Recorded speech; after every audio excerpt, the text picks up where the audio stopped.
Hai semuanya, aku Vera. Hari ini aku akan membawakan cerita tentang sebuah kontrakan angker. Disclaimer, cerita ini ditulis oleh aku sendiri dari pengalaman orang sekitar. Sebagian adalah kisah nyata dan sebagian lagi adalah fiktif. Semua nama dan tempat disamarkan.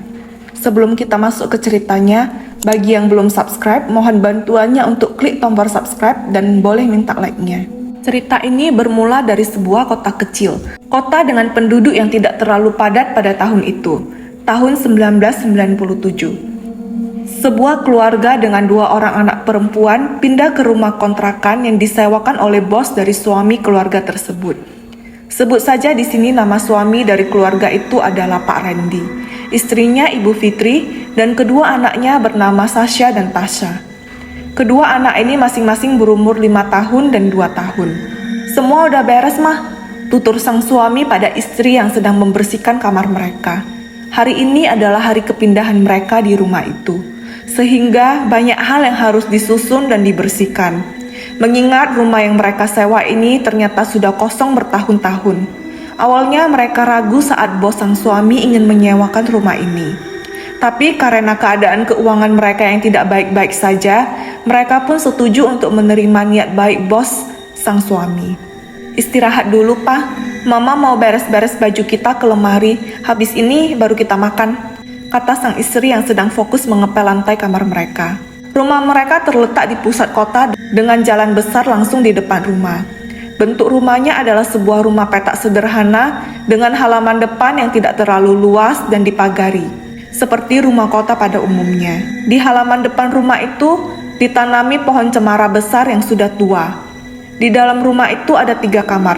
Satu kamar di bagian depan dijadikan Fitri sebagai ruang kerja menjahit baju pesanan pelanggannya. Saat itu Fitri membantu perekonomian keluarganya dengan menerima pesanan baju kebaya. Pelanggannya cukup banyak, sehingga bisa sedikit membantu suaminya. Lalu kamar kedua berseberangan dengan kamar pertama adalah kamar pasangan suami istri ini. Barulah kamar bagian belakang dijadikan kamar untuk kedua putri mereka. Walaupun terkadang kedua putri mereka masih ingin tidur bersama kedua orang tua mereka.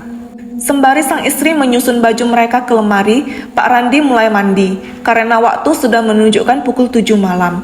Sementara kedua anak mereka, Sasha dan Tasya, sedang asik bermain boneka di ruang tamu.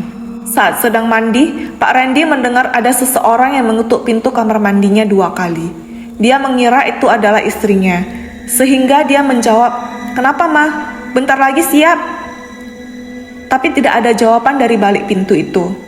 Pak Randy pun melanjutkan mandinya agar cepat selesai karena takut istrinya ingin buang air. Kemudian terdengar lagi ketukan pintu. Kali ini lebih kencang dan seperti orang marah.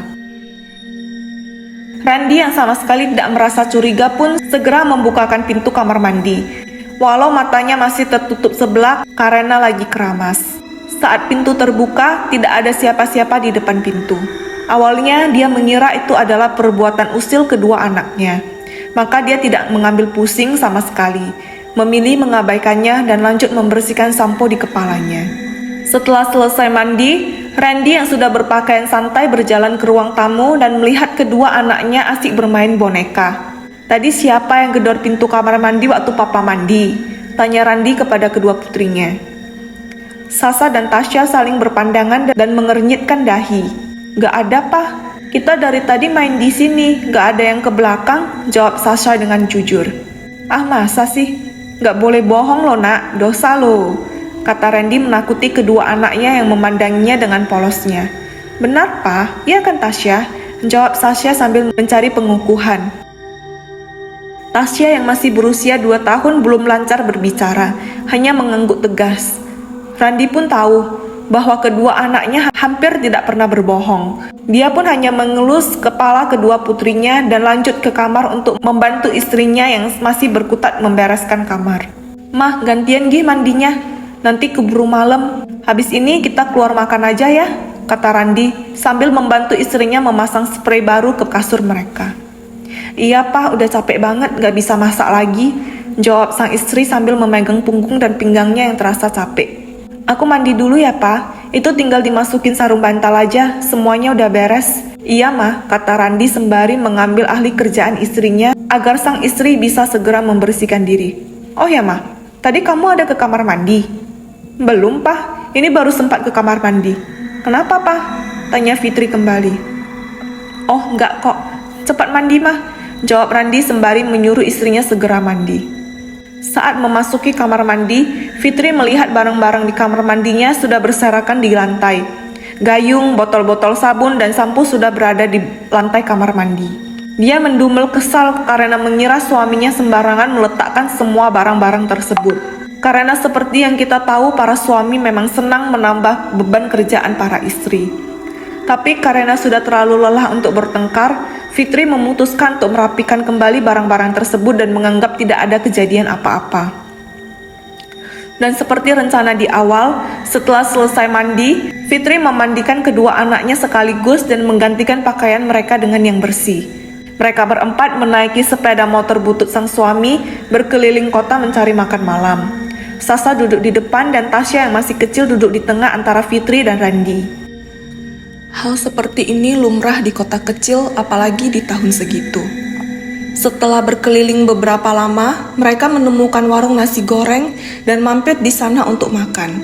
Ternyata warung itu tidak begitu jauh dari rumah kontrakan mereka. Dan kota yang mereka tempati ini cukup kecil, sehingga tak jarang penduduknya saling kenal. Sang penjual nasi goreng adalah pria parubaya berusia 50 tahunan bersama istrinya yang berusia sekitar itu juga. Mereka sangat ramah. Orang baru bang? Tanya bapak penjual nasi goreng itu ramah. Kalau orang baru di kota ini bukan sih pak, udah lama tinggal di sini. Cuma emang baru pindah ke kawasan ini aja, jawab Randy. Oh begitu, baru pindah ke rumah yang punya pohon cemara besar itu ya? Tanya bapak penjual itu lagi. Iya benar, kok tahu pak? Tanya Randy. Iya, soalnya tadi saya lewat sana. Lihat ada sekeluarga yang baru pindahan barang-barang ke rumah itu, jawab sang penjual sembari membuatkan pesanan kami. Iya pak, baru pindah hari ini aja, jawab Randi sambil tersenyum. Sewa ya bang, atau beli? Masih sewa pak, itu pun disewakan bos saya. Wah, baik bener bosnya. Tapi sebelumnya abang udah ngecek keadaan rumahnya belum? Tanya bapak penjual itu lagi. Sudah pak. Cuman karena sudah tidak ada pilihan, akhirnya kita terima saja. Waduh, kalau tinggal di sana hati-hati ya bang, ucap penjual nasi goreng itu lagi. Kenapa pak? Tanya Randi penasaran. Banyak yang gak betah tinggal di sana, makanya kosong lama, jawab bapak itu. Oh iya pak, udah pernah dengar dari orang-orang juga kok. Cuman saya dan keluarga gak mau ambil pusing lah. Yang penting kami bisa punya tempat tinggal, kata Randi sambil menghapus keraguan dalam dirinya. Yang penting rajin ibadah aja bang, semoga betahlah tinggal di sana, sambung bapak penjual nasi goreng itu sambil menyajikan pesanan kami. Iya pak, makasih. Akhirnya mereka semua bisa makan, setelah dari tadi menahan lapar karena terlalu sibuk. Setelah selesai menyantap semua makanan mereka sampai habis, akhirnya mereka menuju kembali ke rumah kontrakan mereka karena saat itu waktu sudah menunjukkan pukul 9 malam. Malam itu mereka tidur dengan tenang tanpa ada gangguan. Dan selanjutnya, hari-hari mereka lalui tanpa terjadi apa-apa sampai seminggu pertama. Kejadian aneh baru muncul di awal minggu kedua mereka menempati rumah itu. Saat itu pukul 2 pagi, anak pertama mereka, Sasha, terbangun karena mendengar suara dari ruang TV rumah itu. Suara itu adalah suara kakek-kakek yang terbatuk. Awalnya Sasha mengira itu adalah suara ayahnya. Saat itu dia dan adiknya memang sengaja meminta tidur bersama kedua orang tuanya di kamar kedua orang tua mereka. Jadi Sasha menaikkan kepalanya sedikit untuk mengecek apakah ayahnya ada di kamar. Dia semakin terheran saat melihat ayahnya sedang tidur dengan pulas di ujung ranjang sambil memeluk adiknya Tasya yang memang manja pada papanya. Posisi tidur Sasha di ujung ranjang bagian lain dan di antara dia dan papanya ada mama yang juga lagi tertidur pulas. Karena penasaran, Sasha bangkit dari ranjangnya dan berjalan ke arah pintu kamar. Saat itu pintu kamar mereka memiliki jendela dan di jendela itu terpasang jaring nyamuk sehingga mereka bisa melihat langsung keluar kamar. Mama memasang gorden jendela untuk menutup pandangan dari luar. Sasha yang masih kecil tentunya belum cukup tinggi untuk mengintip melalui jendela pintu kamar mereka. Dia mengambil kursi dari meja rias mama dan meminjaknya agar kepalanya bisa sejajar dengan jendela tersebut. Dia membuka sedikit kain gorden itu dan mengintip langsung ke ruang TV. Tapi tidak ada siapa-siapa di sana. Suara yang tadinya ada tiba-tiba hening. Akhirnya, gadis kecil itu turun kembali dan ingin melanjutkan tidurnya, karena dia mengira dia salah mendengar. Mungkin saja itu adalah suara dari tetangganya. Tapi belum sempat dia melangkah turun, suara batu itu terdengar lagi, dan lebih keras dari sebelumnya. Sontak saja Sasha kaget dan hampir terjatuh dari kursinya.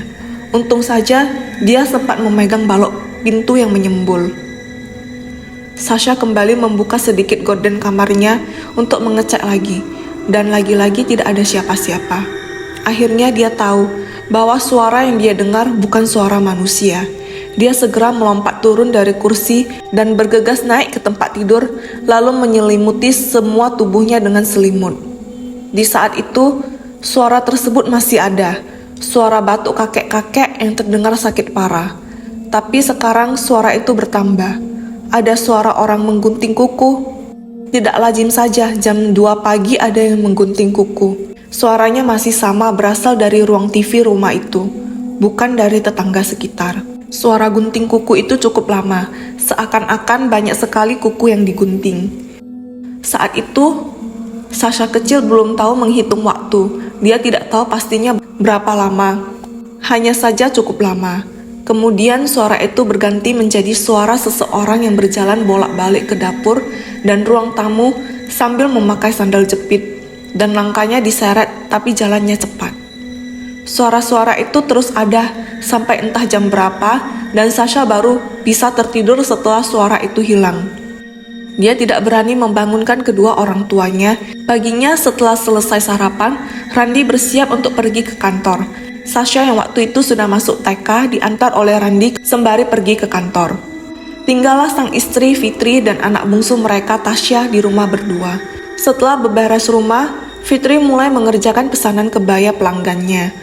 Sasha dibiarkan main boneka di ruang kerja Fitri. Saat sedang asik memakai mesin jahit, tiba-tiba pagar depan terdengar seperti dibuka. Saat itu pukul 10 pagi. Fitri yang merasa keheranan mengintip dari jendela ruang kerjanya yang langsung menghadap ke halaman depan. Tidak ada siapa-siapa. Tapi pagarnya terbuka sendiri dan bergoyang seakan baru saja ada yang membuka dan melewati pagar besi itu. Fitri segera keluar dari ruang kerjanya dan mengecek ke depan melihat apakah jangan-jangan suaminya, Randy, yang pulang karena ada sesuatu yang tertinggal. Setelah diperiksa tidak ada siapapun.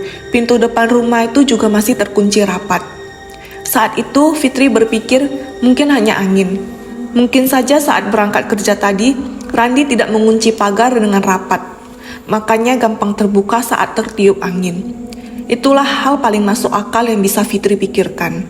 Maka dia melangkah keluar halaman untuk mengunci kembali pagar rumahnya. Sehabis menguncinya dengan benar dan memastikan slot kunci pagar itu sudah terkunci dengan baik, Fitri berbalik hendak masuk ke rumah kembali. Tapi baru saja dia berjalan 2 langkah, pintu pagarnya terbuka sendiri lagi.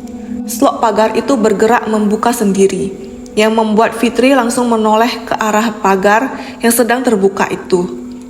Sontak saja Fitri yang merasa terkejut langsung teriak dan berlari masuk ke rumah tanpa mengunci pagar. Dia hanya membanting pintu depan rumah dan menguncinya secara terburu-buru. Tasya yang saat itu asyik bermain boneka pun berjalan keluar dari ruang kerja mamanya sambil melihat mamanya yang sedang meringkuk ketakutan di samping sofa TV. Mama, panggil Tasya yang belum lancar berbicara. Fitri yang tersadar bahwa ada anaknya di sana segera bangkit dari jongkoknya dan menggendong Tasya sambil mengintip ke jendela yang mengarah ke depan. Pagar depan masih bergoyang-goyang sendiri, seakan ada yang sengaja memainkan pagar itu.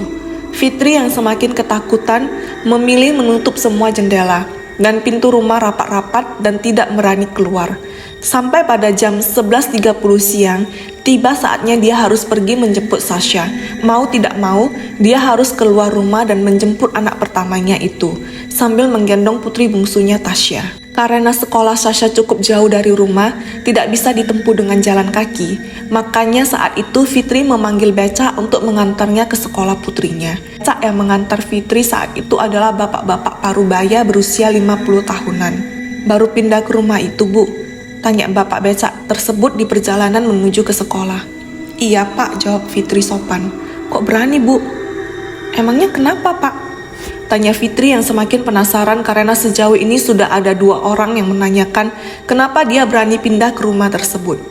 Hal itu semakin membuat Fitri yakin ada yang tidak beres dengan rumah yang sedang dia tempati sekarang. Oh, rumah itu mah udah terkenal angker sama warga sekitar sini, Bu, jawab bapak becak tersebut. Pantes saja, batin Fitri. Angker gimana ya, Pak? Tanya Fitri menggali informasi lebih lanjut. Banyak yang gak betah, Bu, tinggal sana. Teman saya pernah ngontrak di sana, bayar 1 tahun. Belum 1 tahun, masih jalan 2 bulan udah pindah. Nggak tahan digangguin terus, Bu, cerita bapak becak tersebut.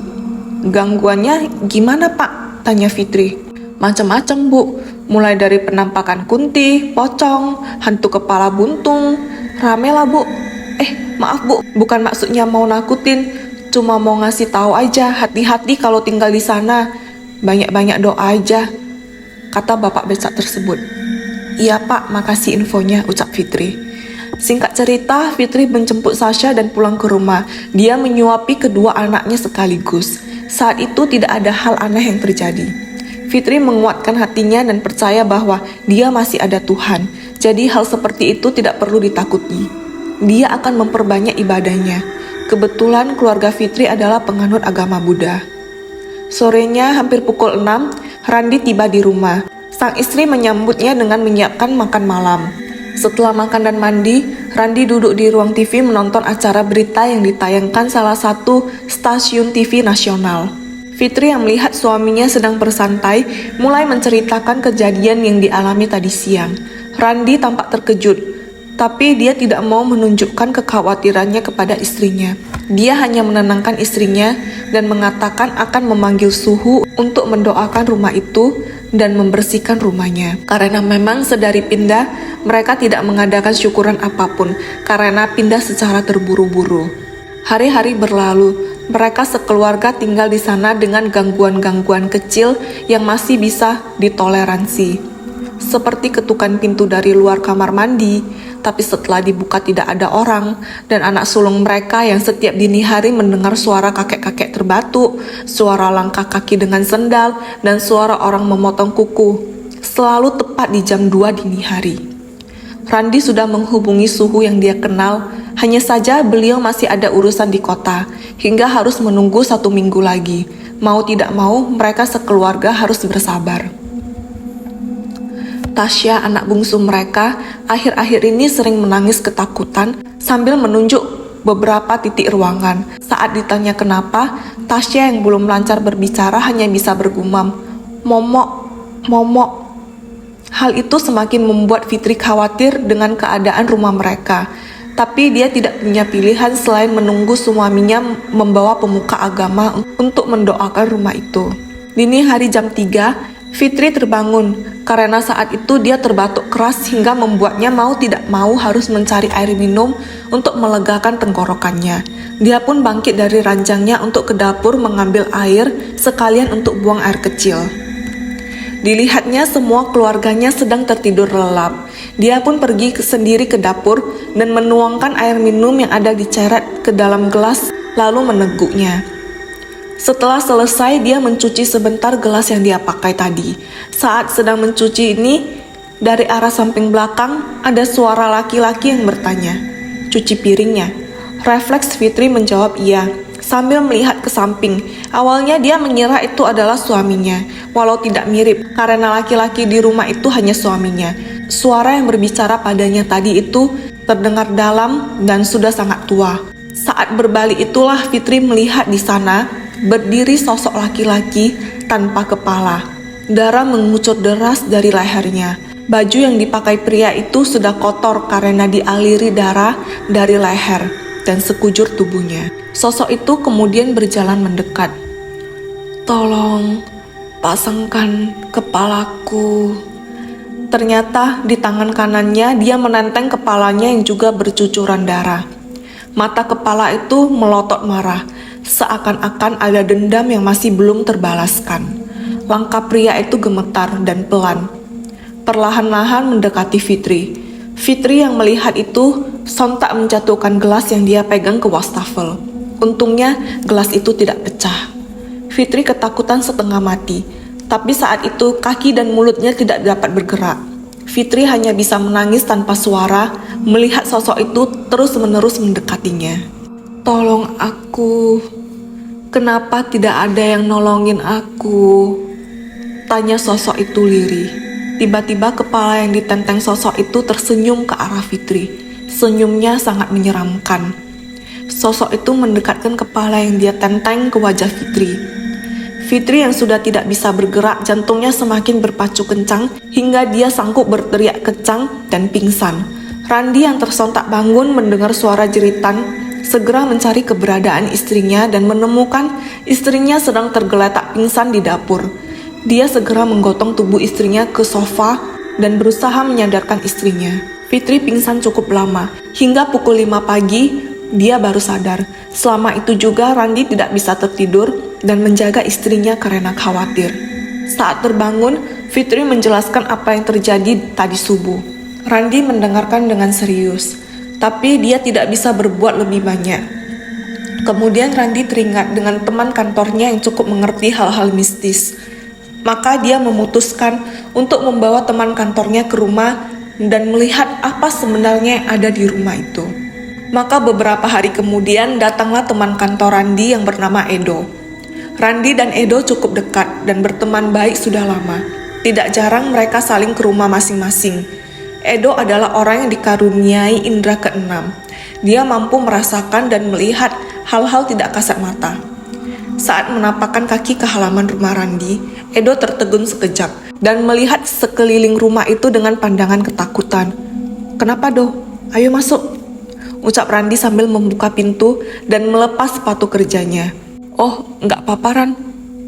Kamu nyaman tinggal di sini?" tanya Edo yang juga membuka sepatunya dan berjalan masuk ke rumah mengikuti Randi. "Apa yang kamu lihat emangnya?" tanya Randi penasaran. Dia memang sengaja belum menceritakan apapun kepada Edo, ingin melihat apa reaksi Edo saat tiba di rumah ini. "Gak berani ngomongnya di sini. Nanti ajalah kalau kita keluar," balas Edo. "Biar aku lihat-lihat semua sudut rumah kamu dulu, Ran," kata Edo sembari berjalan mengelilingi ruangan rumah itu dan dipersilahkan oleh Randi. "Loh, ada tamu?" tanya Fitri dari dapur. "Udah makan, Do? Ayo makan bareng, semua makanan udah siap." "Iya, bentar, Fit. Izin lihat kamar kalian dulu," ucap Edo yang sudah nyaman dengan keluarga temannya itu. Saat membuka kamar kedua pasangan itu, Edo sontak membanting pintu kamar mereka dan terlihat syok. "Kenapa, dong?" tanya Randi lagi. Anak-anak yang sedari tadi bermain di dapur pun berkumpul di ambang pintu dapur melihat apa yang terjadi. Itu nanti deh aku jelasin," ucap Edo. "Kayaknya aku langsung pulang aja deh, Ran. Tapi kamu keluar bentar bareng aku biar aku jelasin," kata Edo yang terburu-buru mengambil tasnya yang sedari tadi dia letakkan di sofa ruang tamu. Randi yang penasaran dengan apa yang dijelaskan Edo pun segera mengikutinya, berjalan agak jauh dari rumah Randi. "Kayaknya kalian harus segera pindah dari rumah itu, Ran. Arwah penasarannya banyak banget. Kamu tahu apa yang aku lihat di kamar kamu?" kata Edo yang tersengal karena tadi dia sedikit berlari. "Apa?" tanya Randi cemas. "Sosok laki-laki tanpa kepala. Pastinya dia korban pembunuhan. Selain dia, di luar juga banyak kunti dan arwah-arwah berkeliaran. Pohon besar di halaman rumahmu itu juga banyak yang tinggal. Di dalam rumah juga ada genderuwo, selain yang badan tanpa kepala tadi." Randi yang hanya bisa terdiam, tidak tahu harus berkata apa. Dia tahu bahaya tinggal di sana, apalagi dia memiliki 2 anak kecil. Tapi keuangan dia sekarang belum cukup untuk menyewa rumah lain. Dia juga merasa segan kepada bosnya kalau tiba-tiba harus pindah dari rumah itu. Semua pikiran berkecambuk di otak Randi. "Ran, kamu dengerin aku gak sih?" tanya Edo kesel. "Oh, maaf. Aku cuma terlalu syok aja kalau sebanyak itu penunggunya. Awalnya aku kira cuma 1, ucap Randi. "Makasih ya udah mau kasih tahu. Kayaknya aku harus segera pulang deh. Khawatir istri dan anak aku di rumah." "Ya udah, Aku juga mau langsung pulang, mau balik lagi ke rumahmu ambil motor, kata Edo. Sepulangnya Edo, Randi masih belum berani menceritakan apa yang dikatakan Edo tadi, walau Fitri menanyakannya. Dia mengkhawatirkan Fitri akan semakin merasa ketakutan dan meminta pindah, sementara keadaan ekonomi mereka masih pas-pasan untuk kebutuhan sehari-hari. Akhirnya seminggu berlalu, dan Suhu yang dipanggil pun tiba ke rumah untuk mendoakan rumahnya. Seperti Edo, Suhu yang tiba di depan rumah Randi juga tertegun sebentar melihat keadaan rumah Randi dari luar. Pandangannya menelusuri pohon cemara besar dari atas sampai bawah, kemudian menggelengkan kepalanya seakan tidak habis pikir dengan apa yang dia lihat. Setelah masuk ke rumah dan mendoakan setiap sudut rumah, akhirnya Suhu itu menjelaskan kepada Randi dan Fitri. Dia bercerita bahwa awalnya rumah ini ditempati oleh pasangan suami istri lansia, hanya berdua. Kemudian istrinya meninggal, hanya tinggal suaminya sendiri yang menempati rumah itu. Suatu malam, datang perampok yang berniat merampok rumah tersebut. Sang kakek yang sedang tertidur lelap terbangun dan sempat melawan. Akhirnya harus dibacok dan kepalanya dipenggal oleh para perampok itu. Kejadiannya di kamar yang ditempati oleh Fitri dan Randi, karena kamar utama itu adalah kamar pasangan lansia tersebut. Sosok tanpa kepala yang dilihat Edo di kamar Randi kemungkinan adalah sosok kakek yang meninggal dibunuh oleh perampok itu. Sosok itu juga sama dengan sosok yang dilihat oleh Fitri di dapur. Dan sosok-sosok lain adalah sosok yang datang ke rumah itu setelah rumah itu kosong lama. Suara-suara dini hari yang didengar oleh Sasha adalah rutinitas kakek tersebut setiap harinya. Setelah didoakan, gangguan cukup mereda, walau terkadang masih ada sedikit tapi tidak terlalu mengganggu. Randi sekeluarga masih tinggal di rumah itu hingga setahun dan kemudian pindah ke rumah lain karena Randi sudah mampu menyicil rumah baru yang sederhana. Sampai di sini dulu ceritanya. Terima kasih semua yang sudah mendengarkan sampai habis. Semoga cerita ini bisa menemani aktivitas kalian. Bagi yang belum subscribe, mohon bantuannya untuk subscribe dan like-nya juga. Sampai jumpa di video selanjutnya.